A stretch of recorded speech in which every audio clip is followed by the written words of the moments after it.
Hello दोस्तों, तो जैसा कि पिछले एपिसोड में हमने देखा कि प्रीफेक्चर एग्जाम का फाइनल राउंड यहाँ ज़ाओ युआन और कियो के दरमियान तय हो गया। जिस दौरान तो कियो और ज़ाओ युआन अपनी पूरी जान लगा देता है। कियो के उस टाइम पर 7 मेंडेरियंस ओपन थे, लेकिन वो ज़ाओ युआन को हरा नहीं पा रहा था। इसलिए उसने गुस्से में आकर एक फोरबिडन टेक्निक का इस्तेमाल करते हुए अपने 8 मेंडेरियन को भी अनलॉक कर लिया ताकि वो ज़ाओ युआन का मुकाबला कर सके। जबकि दूसरी तरफ हम देखते हैं कि ज़ाओ युआन भी तब तक अपनी फुल कल्टीवेशन को छुपा रहा था और कियो को ऐसा करता हुआ देखकर वो भी अपनी फुल पावर का इस्तेमाल करने शुरू हो गया, जिसकी वजह से कियो तो एक बार फिर से हारने लगा था और गुस्से में आकर वो अपनी मिस्टिक लाइट ब्लेड टेक्निक को एक्टिवेट कर लेता है, जिसका इस्तेमाल करते हुए ज़ाओ युआन की टांगे काट देना चाहता था। लेकिन कियो को जरा सा भी अंदाजा नहीं था कि ज़ाओ युआन भी already mistake light blade technique को सीख चुका है और उसकी मिस्टिक लाइट ब्लेड यहाँ कियो से भी ज्यादा ताकतवर थी, जिसका इस्तेमाल करते हुए ज़ाओ युआन ने कियो का एक हाथ काट दिया। इसी वजह से कियो को बहुत ज्यादा तकलीफ हो रही थी और वो अपने सर्वेंट की गुआन से कहता है कि ज़ाओ युआन को जान से मार डालो। तो सुनकर की गुआन ने बिल्कुल ऐसे ही करने की कोशिश की और इसी वजह से यहाँ पर की फैमिली और ज़ाओ फैमिली के दरमियान एक जंग होने वाली है। अब आगे तो नेक्स्ट एपिसोड की शुरुआत यहाँ बिल्कुल उसी सीन से शुरू होती है जहाँ पर ज़ाओ किंग गुस्सा होते हुए की युआन से सवाल करके पूछते हैं कि आखिर तुम ये क्या कर रहे हो? क्या तुम मेरे खिलाफ बगावत करना चाहते हो? तुम्हें मालूम है ना कि इसका अंजाम क्या होगा? तो सुनकर तो की किंग यानी की युआन अपने मन में सोचते हुए कहते हैं कि हाँ, मैं जानता हूँ कि इसकी वजह से मुझे बहुत ज्यादा भारी नुकसान झेलने को मिल सकता है। फिलहाल मैं इतना बड़ा खतरा लेने के लिए तैयार नहीं हूँ। जो सोचते हुए की युआन ने फौरन से अरीना में जंप कर दिया। दूसरी तरफ ज़ाओ किंग भी उसके सामने आकर खड़े हो गए। उन्हें लग रहा था कि शायद की युआन अरीना में इसलिए आए ताकि वो मुझसे फाइट कर सके, जिसके लिए ज़ाओ किंग ने फौरन से अपनी पावर एक्टिवेट कर ली थी और वो काफी जरा गुस्से में दिखाई दे रहे थे। लेकिन दूसरी तरफ की युआन अपने सर्वेंट की गुआन से कहता है कि क्या तुम जानते हो कि तुमने अभी अभी कितना बड़ा गुनाह किया? जो सुनकर तो की गुआन फौरन से यहाँ की किंग के सामने झुकते हुए कहता है कि योर मैजेस्टी, मुझे माफ कर दीजिए, मेरा ऐसा मकसद बिल्कुल भी नहीं था। इस पर की युआन आगे की तरफ बोलते हुए कहते हैं कि मैंने तुमसे कहा था कि कियो को जाकर प्रोटेक्ट करो, तुमने आखिर ज़ाओ युआन पर हमला क्यों किया? ये तो तुम्हारी किस्मत अच्छी थी जो कि ज़ाओ युआन को कुछ हुआ नहीं, वरना तुम्हारी यहाँ पर जान जा सकती थी। इस पर की गुआन जवाब देते हुए कहता है कि योर मैजेस्टी, मुझे माफ कर दीजिए, असल में कियो को इतना जख्मी देखकर मैं खुद को संभाल नहीं पाया और मैंने जल्दबाजी में आकर ज़ाओ युआन पर अटैक कर दिया।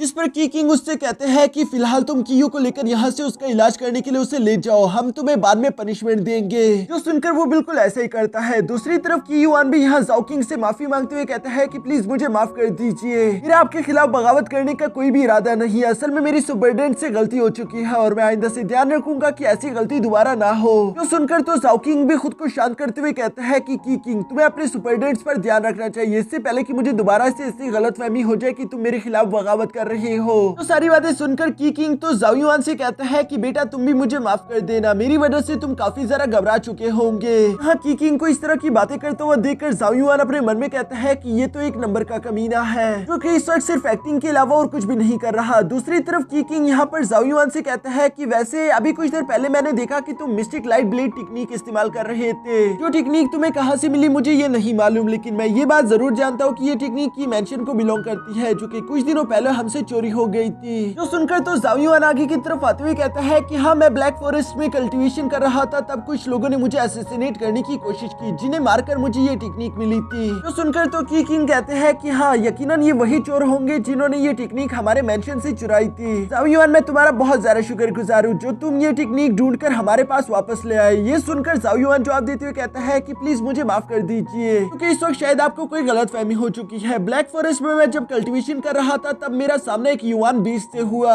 जो कि बहुत ही ज्यादा पावरफुल था और उसी बीस्ट के साथ फाइट के दौरान मिस्टिक लाइट ब्लेड टेक्निक उस बीस्ट ने तोड़ दी, वरना अगर ऐसा ना हुआ होता तो कब की मैं वो टेक्निक लाकर आपके की मेंशन के हवाले कर चुका होता। जो सुनकर ज़ाओ किंग को मन ही मन में काफी गुस्सा आ रहा था। वो जानता था कि ज़ाओ युआन क्या कर रहा है, लेकिन उनके पास अब कोई सबूत भी तो नहीं था, इसलिए वो गुस्सा होते हुए अपनी पावर एक्टिवेट करके कहते हैं कि अगर वो युआन बीस्ट मुझे मिल गया तो मैं उसके टुकड़े टुकड़े कर दूंगा। इस पर ज़ाओ युआन जवाब देते हुए कहते हैं कि हाँ, जरा संभल कर, क्योंकि वो युआन बीस्ट बहुत ही ज्यादा खतरनाक है, अगर तुमने उससे पंगा लेने की कोशिश की तो वो तुम पर भी भारी पड़ सकता है। यहाँ ये दोनों यूं ही बातों बातों में एक दूसरे को प्रेस करने की कोशिश कर रहे थे, जिस पर ज़ाओ किंग इन दोनों को शांत कराते हुए कहते हैं कि मास्टर टियानियंग, चलो इस कंपटीशन की रिजल्ट आप सबके सामने अनाउंसमेंट कर दो। तो सुनकर तो मास्टर टियानियंग बिल्कुल ऐसा ही करता है। उन्होंने सबके सामने ये अनाउंसमेंट कर दी थी कि इस साल के प्रीफेक्चर एग्जाम की विनर है क्लासे। जो सुनकर तो क्लासे बहुत ही ज्यादा खुश हो गई थी और वो लोग जाओ युआन के साथ इस जीत को सेलिब्रेट करना शुरू कर देते हैं, क्योंकि वो जानते थे कि जाओ युआन के बगैर ये बिल्कुल भी पॉसिबल नहीं था। जबकि मिस यूमी ने भी काफी अच्छा किरदार निभाया। दूसरी तरफ की किंग और जाओ किंग यहाँ आपस में बातें कर रहे थे, जहाँ जाओ किंग की किंग से कहता है कि मुझे तुम्हारे बेटे कियो के लिए अफसोस है, लेकिन दूसरी तरफ की युआन को इस बात की जरा परवाह नहीं थी। वो जाओ किंग से कहता है कि तुम मेरे की मेंशन की फिक्र ना करो, क्योंकि अगर की मेंशन का एक प्रिंस घायल हो गया, वहाँ पर दूसरा प्रिंस मौजूद है। मैं अपने जाओ मेंशन की फिक्र करनी चाहिए, क्योंकि अगर जाओ युआन को कुछ भी हो गया तो फ्यूचर में जाओ मेंशन को संभालने के लिए कोई दूसरा प्रिंस नहीं होगा।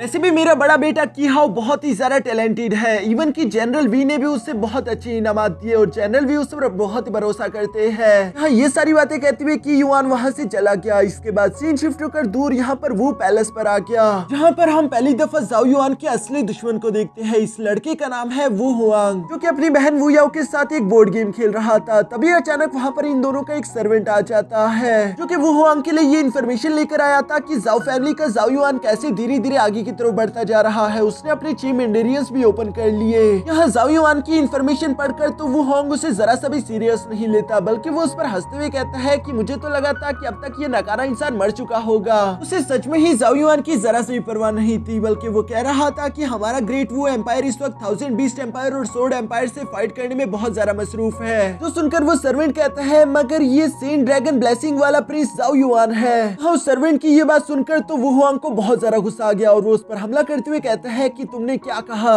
ही तुम्हें ऐसा तो नहीं लगता कि मैंने उससे ड्रैगन ब्लेसिंग चुराई? हाँ, ये बात सच है कि वो ड्रैगन ब्लेसिंग के साथ पैदा हुआ था, लेकिन किस्मत ने सेंट ड्रैगन ब्लेसिंग मेरे लिए ही बनाई थी। मैंने सिर्फ उससे वो चीज ली है जिस पर मेरा हक था। इसलिए ड्रैगन प्रिंस मैं हूँ, वो नहीं। जो सुनकर वो सर्वेंट घबराते हुए कहता है कि योर मैजेस्टी, आपको कोई गलतफहमी हो गई। मैंने कभी भी उससे असली ड्रैगन प्रिंस नहीं बोला। मैं तो बल्कि ऐसा बोलने की कभी गुस्ताखी भी नहीं कर सकता। मैं जानता हूँ कि आप महान हैं और वो तो बस एक फेक ड्रैगन प्रिंस है, लेकिन फिर भी उसने चीम इंग्रेडिएंट्स ओपन कर लिए और धीरे धीरे वो खतरनाक हो सकता है। इसलिए मैंने सोचा कि आपको इसकी इन्फॉर्मेशन होनी चाहिए। भी अचानक पीछे से मौजूद वू हुआंग की बहन उससे कहती है कि ये सर्वेंट बिल्कुल ठीक बोल रहा है। बेशक उसके पास अब पहले जैसी ब्लेसिंग नहीं, लेकिन हम दोनों को हमारी किस्मत उसी से मिली है। इसलिए हमें उस लड़के पर नजर रखनी चाहिए, इससे पहले कि वो हमारे लिए कोई खतरा बन जाए। तो सुनकर वू हुआंग जवाब देते हुए कहता है कि हमारे एंसेस्टर्स के वादे की वजह से मेरे हाथ बंधे हुए हैं। मैं जानबूझकर जाकर उन्हें जान से नहीं मार सकता, लेकिन चलो ठीक है, हम की मेंशन को और ज्यादा सपोर्ट प्रोवाइड करेंगे ताकि वो इस रास्ते के पत्थर को हमारे रास्ते से हटा दे।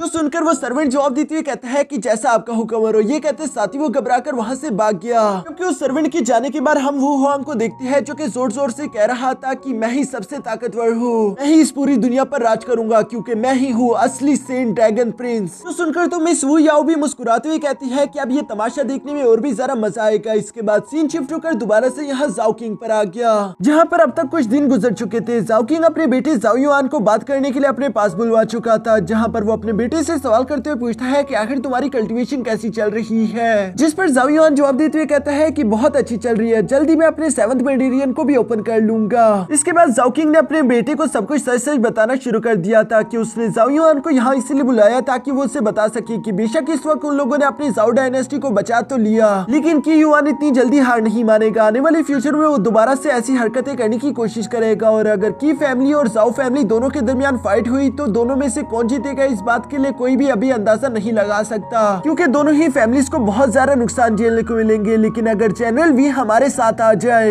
उसके बाद हम लोग की मेंशन को आसानी के साथ हरा सकते हैं। यहाँ जनरल वी का नाम सुनकर जाओ युआन जवाब देते हुए कहता है कि ये वही जनरल वी है ना जो कि इस वक्त कैंगलिंग सिटी में मौजूद है ताकि वो वहाँ के बॉर्डर को संभाल सके। जिस पर जाओ किंग जवाब देते हुए कहता है कि हाँ, तुमने बिल्कुल सही कहा। जनरल वी असल में बहुत ही ज्यादा बहादुर और ताकतवर इंसान है, जिन्होंने अकेले ही कई सारी जंगें जीती और साथ ही साथ उनके पास हमारे एम्पायर की एक बहुत बड़ी आर्मी भी है। वो आर्मी उनकी रिस्पेक्ट करती है, जिसकी वजह से उनकी ताकत बहुत ही इंक्रीज हो जाती है। यहाँ ये सारी बातें सुनकर जाओ युआन अपने फादर से सवाल करते हुए पूछता है कि क्या जनरल वी हमारे खिलाफ जाने वाले हैं? आखिर आप इस तरह की बातें क्यों कर रहे हो जैसे आपको जनरल वी पर शक हो? जिस पर जाओ किंग जवाब देते हुए कहता है कि नहीं, मुझे जनरल वी पर शक नहीं है। असल में मैं जनरल वी के लिए बुरा फील कर रहा हूँ, मुझे उससे माफी मांगनी है, क्योंकि आज से कई साल पहले जनरल वी के साथ एक हादसा हुआ था। कैंगलिंग सिटी के पास एक जगह है जिसे ब्लैक अबाइस एरिया बोला जाता है। उस एरिया में सिर्फ खतरनाक लोग ही जाकर अपने लिए फ्रैक्शंस बनाने की कोशिश करते हैं। इसी तरह से वहाँ पर एक आदमी ने ब्लैक वेनम सिटी क्रिएट करी, जिसके लीडर का नाम है ब्लैक वेनम किंग और उसके पास पॉइजनियस की एनर्जी रही थी। एक दिन ब्लैक वैनम किंग ने कैंगलिंग सिटी पर हमला बोल दिया, जिसका मुकाबला जनरल वी बहादुरी के साथ कर रहे थे। मैंने जनरल वी से वादा किया था कि मैं उनकी मदद करने के लिए वहां पर आऊंगा, लेकिन चुपके से की मेंशन ने मेरे साथ एक पंगा कर दिया, जिसकी वजह से मैं जनरल वी की मदद करने के लिए वहां नहीं जा पाया। और पीछे की तरफ ब्लैक वैनम किंग बेशक जंग तो हार चुका था, लेकिन जाते जाते उसने जनरल वी को पॉइजन कर दिया था, जो पॉइजन जनरल वी के बच्चों में भी चला गया है और इसी वजह से उनका बेटा पैरालाइज ही पैदा हुआ। वो अपने बेड से कभी भी नहीं उठ पाया। यही सारी बातें हैं जिसकी वजह से मैं जनरल वी से माफी मांगना चाहता हूँ। मैं जनरल वी की मदद करने के लिए नहीं जा पाया। शायद उनके दिल में मेरे लिए नफरत बढ़ चुकी हो, लेकिन ऐसा कहा जाता है कि अब जनरल वी कभी भी कैंगलिंग सिटी को छोड़कर बाहर नहीं जाते। दूसरी तरफ की मेंशन ने पहले ही अपनी चाल चल दी, क्योंकि की किंग ने ऑलरेडी अपने बड़े बेटे की हाउ को जनरल वी के पास भेज दिया है, ताकि वो जनरल वी का दिल जीतकर उन्हें अपने साथ मिला सके। ये सारी बातें सुनकर जाओ युआन अपने फादर से कहता है कि आप फिक्र ना करें, आप बता सकते हैं कि मुझे क्या करना होगा, मैं आपके लिए कुछ भी करने के लिए तैयार हूँ। जिस पर जाओ किंग जवाब देते हुए कहते हैं कि हमें मालूम है कि ब्लैक अबाइस में एक फायर स्पिरिट ग्रीन है, जो कि ग्रेड 4 का एलेक्सर होगा। इसलिए मैंने सोचा कि मैं कमांडर लू के साथ कुछ सिपाहियों को ब्लैक अबाइस की तरफ भेजूंगा, ताकि वो लोग ये एलेक्सर लेकर आ सके। जो सुनकर तो जाओ युआन भी काफी ज्यादा शौक हो गया था, क्योंकि ग्रेड 4 का एलेक्सर इन लोगों की जाओ डायनेस्टी को पहले से काफी ज्यादा ताकतवर बना देगा और ये इनके लिए बहुत ज्यादा अच्छा है। लेकिन अब असली बात तो आगे होने वाली थी, जहाँ पर जाओ किंग कहता है कि मुझे उस फायर स्पिरिट ग्रीन के अलावा मालूम है कि वहाँ पर जेड इन्फेंट फ्रूट भी होगा। ये एक ऐसा फ्रूट है जिसे खाकर किसी की भी जिंदगी लंबी हो सकती है। जो सुनकर तो जाओ युआन पूरी तरीके से शॉक हो गया था। उसे बहुत ही ज्यादा खुशी और एक्साइटमेंट हो रही थी और वो अपने फादर से कहता है कि अगर ये जेड इन्फेंट फ्रूट सच में कहीं पर मौजूद है तो हमें जल्द से जल्दी से लाना होगा, क्योंकि हम इस फ्रूट का इस्तेमाल करके अपनी मॉम की जिंदगी बचा सकते हैं। पर जाओ किंग को सिर्फ यही फिक्र थी कि ये रास्ता बहुत खतरनाक होगा, जिस पर जाओ युआन जवाब देते हुए कहता है कि मुझे खतरों की कोई परवाह नहीं, मैं अपनी मॉम के लिए कुछ भी कर सकता हूँ। जो सुनकर जाओ किंग जवाब देते हुए कहता है कि ठीक है, फिर तुम कमांडर लू के साथ इस सफर पर रवाना होगे। साथ ही साथ चूंकि जाओ युआन तुम कैंगलिंग सिटी के बहुत ज्यादा करीब जाओगे, इसलिए मैं चाहता हूँ कि तुम वहाँ पर जाकर जनरल वी से भी मुलाकात कर सको और कोशिश करना कि तुम उनके दिल को जीत लो, ताकि जनरल वी हमारे साइड पर आ जाए। जाओ युआन भी इसके लिए एग्री हो चुका था। दूसरी तरफ जाओ किंग यहाँ जाओ युआन से कहता है कि अब जल्द ही तुम अपने इल्यूशनरी लेवल तक पहुंच जाओगे, इसलिए तुम्हें एक की कल्टीवेशन मेथड चाहिए होगा, जिसके लिए हम देखते हैं कि जाओ किंग ने जाओ युआन को एक ग्रेड 4 का की कल्टीवेशन मेथड दे दिया था, जो कि इनकी फैमिली लगातार कल्टीवेट करती आ रही थी। दूसरी तरफ हम यहाँ कमरे में जाओ युआन की मॉम को देखते हैं, जो कि मिस याओ के बाल बना रही थी। तभी अचानक जाओ युआन भी वहाँ पर टुनटुन से भागता हुआ फौरन पहुंच गया था। टुनटुन जो कि जाओ युआन को चेस कर रहा था, जाओ युआन इसलिए फौरन अपने पास से एक मीट का टुकड़ा निकालते हुए उसके सामने फेंक देता है, ताकि टुनटुन कहीं उसे ही ना खा जाए। जाओ युआन की मॉम और मिस याओ याओ तो उसे ऐसा करता हुआ देखकर मुस्कुराने शुरू हो गई। दूसरी तरफ अब यहाँ जाओ युआन की मॉम उन दोनों को अकेला छोड़ देती है, जिसके बाद मिस याओ याओ जाओ युआन से सवाल करते हुए पूछती है कि बताओ आखिर तुम यहाँ पर क्यों आए, तुम्हें अब मुझसे क्या चाहिए। जिस पर हम देखते हैं कि अचानक ही जाओ युआन ने मिस याओ याओ की तारीफें करना शुरू कर दी। वो कहता है कि सिस्टर याओ याओ, आज के दिन तुम पहले से काफी ज्यादा खूबसूरत लग रही हो। मिस याओ याओ तो पहले ही उसकी चालाकियां जानती थी। वो कहती है कि बताओ तुम्हारे मन में क्या चल रहा है, तुम्हें आखिर मुझसे क्या चाहिए। जिस पर जाओ युआन एक्टिंग करते हुए कहता है कि नहीं भला मुझे तुमसे क्या चाहिए होगा, मैं तो बस सिर्फ अच्छा बनने की कोशिश कर रहा हूँ। देखो मैं तुम्हारे लिए एक तोहफा भी लाया हूँ। ये कहते साथ ही जाओ युआन अपने पास से एक वाइन की शीशी बाहर निकाल चुका, और यही वाइन ही तो मिस याओ याओ की कमजोरी थी। दूसरी तरफ जाओ युआन मिस याओ याओ को बताता है कि इसे चिलिंग वाइन कहते हैं, जो कि बहुत ही ज्यादा कीमती है। मैंने इसे हासिल करने के लिए कई सारे पैसे लगा दिए। ये वाइन मिलना बहुत ज्यादा टफ भी था। मिस याओ याओ तो उसकी ये सारी बातें सुनकर पहले ही समझ गई थी कि जाओ युआन जरूर उसे कुछ मांगने के लिए आया होगा, इसलिए वो दोबारा से सवाल करते हुए पूछती है कि बताओ आखिर तुम्हें मुझसे क्या चाहिए। लेकिन जाओ युआन तो अभी भी एक्टिंग करते हुए उसे कुछ ना बताकर कहता है कि मैं तो बस सिर्फ तुम्हारे लिए कुछ अच्छा करना चाहता था। जिस पर मिस याओ याओ वो वाइन की बोतल अपने सामने टेबल पर रखते हुए मुंह बनाने शुरू हो गए। ये देखकर जाओ युआन कहता है कि शायद मैं तुमसे कुछ भी नहीं छुपा सकता। सिस्टर याओ याओ को तो सब कुछ पहले से ही समझ आ जाता है। चलो ठीक है, मैं तुम्हें सब कुछ सच सच बताता हूँ। जैसा कि तुम्हें मालूम होगा कि जल्दी मैं अपनी इल्यूशनरी की लेवल में पहुंच जाऊंगा और मुझे एक की कल्टीवेशन मेथड चाहिए होगा। हमारी रॉयल फैमिली लगातार पिछले कई सौ साल से अपनी थंडर लाइटनिंग मेथड को ही कल्टीवेट करती आ रही है, लेकिन वो एक ग्रेड 4 की कल्टीवेशन मेथड है। तो मैं चाह रहा था कि अगर तुम्हारे पास इससे कोई अच्छी की कल्टीवेशन मेथड हो तो तुम क्या वो मुझे दे सकती हो। मिस याओ याओ जाओ युआन की ये बात सुनकर जवाब देते हुए कहती है कि हाँ बेशक मेरे पास कुछ की कल्टीवेशन मेथड है, तुम खुद ही उनमें से अपने लिए चूज कर लेना। ये कहते हुए मिस याओ याओ फौरन अपनी जगह पर खड़े होते हुए अपने स्टोरेज बैग के अंदर से की कल्टीवेशन मेथड बाहर निकाल चुकी, जिसके बारे में मिस याओ याओ बताती है कि ये एक 7th ग्रेड की कल्टीवेशन मेथड है, जो कि मेरे ग्रैंडपा पीछे छोड़ गए थे। 7th ग्रेड की कल्टीवेशन मेथड के बारे में सुनकर तो जाओ युआन को एक बड़ा झटका लगता है। वो हैरान होकर कहता है कि एक 7th ग्रेड की कल्टीवेशन मेथड के लिए तो अगर मैं पूरे के पूरे जाओ डायनेस्टी को भी बेच दूं तब भी मैं इसी टेक्निक खरीद नहीं पाऊंगा। ये कहते हुए जाओ युआन को एक बात याद आई। वो मिस याओ से सवाल करते हुए पूछता है कि अभी कुछ देर पहले तुमने कहा कि तुम अपनी मर्जी से की कल्टीवेशन मेथड को चूज कर लेना, यानी कि इसके अलावा भी तुम्हारे पास कोई दूसरी टेक्निक है। जिस पर मिस याओ जवाब देते हुए कहती है कि हाँ तुमने बिल्कुल सही कहा। ये कहते हुए मिस याओ अपने पास से एक बोन क्रिस्टल निकाल लेती है, जिसके अंदर से तो बहुत ही जरा खतरनाक ड्रैगन ओरा निकल रहा था। इतना जरा खतरनाक ओरा कि इवन टुनटुन भी उससे घबरा रही थी। जाओ युआन भी ये देखकर सरप्राइज होते हुए अपने मन में कहता है कि आखिर ये किस तरह का ओरा है, जिसने टुनटुन को भी डरा दिया। दूसरी तरफ मिस याओ जाओ युआन से कहती है कि ये बोन क्रिस्टल है, जिसके ऊपर एक स्पेशल की कल्टीवेशन स्किल लिखी हुई है। इस की कल्टीवेशन मेथड का नाम है एंसेस्ट्रल ड्रैगन स्क्रिप्चर। जो सुनकर तो जाओ युआन हैरान होकर कहता है कि तुम क्या एंसेस्ट्रल ड्रैगन की बात कर रही हो। जिस पर मिस याओ जवाब देते हुए कहती है कि हाँ तुमने बिल्कुल सही सुना है। एंसेस्ट्रल ड्रैगन जब इस दुनिया की शुरुआत हुई थी तब उसे बनाया गया था। उसके अंदर इतनी ज्यादा पावर थी कि वो पूरे की पूरे हेवन और अर्थ को स्वेलो कर ले। जाओ युआन तो ये सब सुनकर बहुत ही ज्यादा इंप्रेस हो गया था। दूसरी तरफ मिस याओ जाओ युआन को बताती है कि ये एंसेस्ट्रल ड्रैगन स्क्रिप्चर 4 लेवल्स में डिवाइडेड है, जिसके अगर सिर्फ तुमने पहले लेवल को भी अनलॉक कर लिया तो तुम एक ग्रेड 5 की कल्टीवेशन मेथड का इस्तेमाल कर पाओगे। दूसरे लेवल का नाम है वर्ड किंग सरपेंट की कल्टीवेशन लेवल, जिसमें तुम्हारे पास एक ग्रेड 7 का कल्टीवेशन मेथड आ जाएगा। और अगर तुम्हारी किस्मत अच्छी रही तो तुम इसके 3rd लेवल को भी अनलॉक कर सकते हो, जिसे कहते हैं गैलेक्सी सेक्रेट ड्रैगन, जिसमें तुम्हारे पास ग्रेड 9 का की कल्टीवेशन मेथड आ सकता है। ग्रेड 9 का की कल्टीवेशन मेथड आज से पहले जाओ युआन ने इसके बारे में कभी सुना भी नहीं था, इसलिए उससे बहुत ज्यादा शौक लगता है, क्योंकि ये शायद इस दुनिया की सबसे पावरफुल की कल्टीवेशन मेथड हो। लेकिन ये सारी बातें सोचते अचानक वो मिस याओ से सवाल करते हुए पूछता है कि तुमने कहा था कि इसके 4 लेवल्स हैं, तो फिर मिस याओ आखिरी लेवल में क्या होगा। जिस पर मिस याओ बताती है कि आखिरी लेवल को कहते हैं एंसेस्ट्रल ड्रैगन की क्रिएशन लेवल, जिसमें तुम्हारे पास लेवल 9 से भी ज्यादा हाई लेवल की कल्टीवेशन मेथड आ जाएगा। ये सारी बातें सुनकर तो जाओ युआन को यकीन ही नहीं आ रहा था। उसके पैरों तले तो जमीन ही खिसक गई थी। वो फौरन अपनी जगह पर बैठ गया। लेकिन दूसरी तरफ मिस याओ जाओ युआन को बताती है कि तुम्हें जरा खुश नहीं होना चाहिए, क्योंकि इस ड्रैगन स्क्रिप्चर टेक्निक को प्रैक्टिस करना बहुत ज्यादा मुश्किल है। इवन कई सारे कल्टीवेटर तो अपनी पूरी जिंदगी लगाने के बावजूद भी इसके 1st लेवल से 2nd लेवल में नहीं जा पाते। साथ ही साथ मिस याओ कहती है कि एक और बड़ी बात, अगर तुमने एक बार एंसेस्ट्रल ड्रैगन स्क्रिप्चर को प्रैक्टिस करने का फैसला कर लिया तो इसके बाद तुम इसे छोड़कर दोबारा किसी दूसरे की कल्टीवेशन मेथड को भी नहीं सीख सकते, वरना ये तुम्हारी कल्टीवेशन बेस को बुरी तरीके से डैमेज कर सकता है। तो इसलिए तुम्हें सोच समझकर फैसला करना होगा। जो सारी बातें सुनकर जाओ युआन अपने मन में कहता है कि ये की कल्टीवेशन मेथड सीखना तो वाकई में टफ होने वाला है। दूसरी तरफ मिस याओ जाओ युआन को बताती है कि एक और इम्पोर्टेंट बात, इस टेक्निक को जो भी कल्टीवेटर प्रैक्टिस करना चाहता है उसकी बॉडी में थोड़ी बहुत होली ड्रैगन एनर्जी होनी चाहिए। और चूंकि तुम्हारे पास सेम ड्रैगन बॉडी थी तो इसलिए मुझे लगता है कि इस टेक्निक को प्रैक्टिस करने में तुम सक्सेसफुल हो सकते हो। लेकिन यहाँ मिस याओ की ये बात सुनकर तो अचानक ही जाओ युआन का चेहरा उतर जाता है। वो अपने हाथ की तरफ देखते हुए कहता है कि शायद मैं एंसेस्ट्रल ड्रैगन स्क्रिप्चर को कभी नहीं सीख सकता, क्योंकि तुम जानती हो कि मुझसे मेरी ड्रैगन ब्लेसिंग छीन ली गई है। ये सुनकर मिस याओ जाओ युआन के पास आते हुए कहती है कि नहीं, ये बात पूरी तरीके से सच नहीं, क्योंकि किंग वू एक बहुत बड़ा स्टूपिड इंसान था। उसने तुम्हें ड्रैगन रिसेंटमेंट पॉइजन दे दिया और उसे लग रहा था कि तुम दोबारा कभी भी अपने पैरों पर खड़े नहीं हो पाओगे।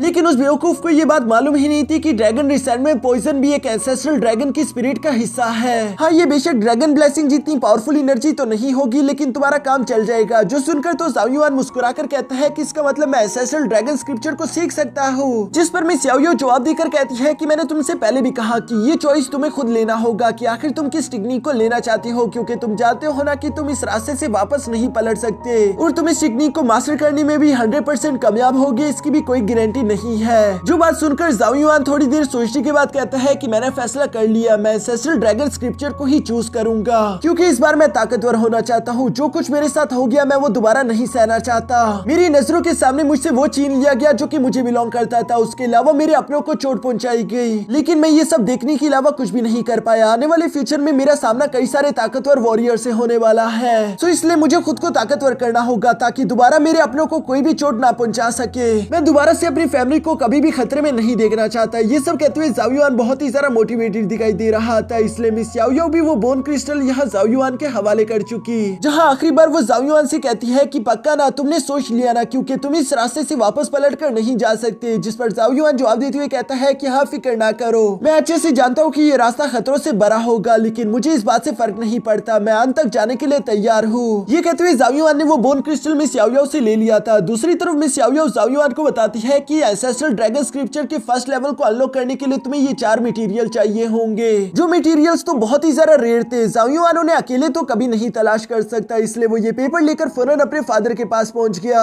जिस पर जाओ युआन के फादर उसे बताते हैं कि ये चारों मटेरियल बहुत ही ज्यादा रेयर है। अगर हमें ये चारों के चारों मटेरियल चाहिए तो हो सकता है कि हमें अपने जाओ डायनेस्टी को 30 से 40% तक बेचना पड़े। इसलिए मेरी बेटी मुझे माफ कर देना, मैं ये चारों मटेरियल तुम्हें नहीं लाकर दे सकता, लेकिन हाँ इनमें से 2 मटेरियल ऑलरेडी हमारे ट्रेजर हॉल में मौजूद है जो कि तुम्हें मिल जाएंगे। बाकी पीछे बचेगा स्वेलिंग स्टोन और उसके अलावा एक बीस्ट की स्पिरिट जो कि तुम्हें खुद ही हासिल करनी होगी। जिस पर जाओ युआन जवाब देते हुए कहता है कि ठीक है। दूसरी तरफ जाओ किंग को भी एक बात याद आ गई थी। वो जाओ युआन को बताते हैं कि मुझे याद है कि जनरल वी के पास एक दफा स्वेलिंग स्टोन था, शायद वो अभी भी उनके पास मौजूद हो, लेकिन ये स्वेलिंग स्टोन काफी ज्यादा कीमती है, इसलिए तुम्हें अपनी एबिलिटी का इस्तेमाल करना होगा उसे हासिल करने के लिए। और आखिर में तुम्हें जिस बीस्ट की स्पिरिट चाहिए वो तो हासिल करना बिल्कुल लगभग नामुमकिन जैसा है, वो तो सिर्फ किस्मत ही तुम्हें दिला सकती है। मेरी बेटी तुमने इतनी अजीब चीजें मांग ली जिसे मैं खुद भी तुम्हारे लिए नहीं ला कर दे सकता। बेस्ट ऑफ लक, उम्मीद करता हूँ कि तुम्हें ये चीजें खुद ही मिल जाए। दूसरी तरफ जाओ युआन भी तो एडवेंचर से डरता नहीं, वो अपने फादर से कहता है कि ठीक है मुझे ये बताइए कि आखिर हम लोग कैंगलैंग सिटी की तरफ कब रवाना होंगे। इसके बाद सीन शिफ्ट कर दूसरी तरफ कीहाओ पर आ जाता है जिसे जाओ युआन की आने की खबर मिल चुकी थी, जो खुद की फैमिली का एक मेंबर है, इसलिए वो जाओ युआन से प्यार थोड़ी करेगा, वो उसके लिए पहले से ही जाल बिछाना शुरू कर देता है। और इसी के साथ हमारा ये एपिसोड यहीं पर खत्म हो गया।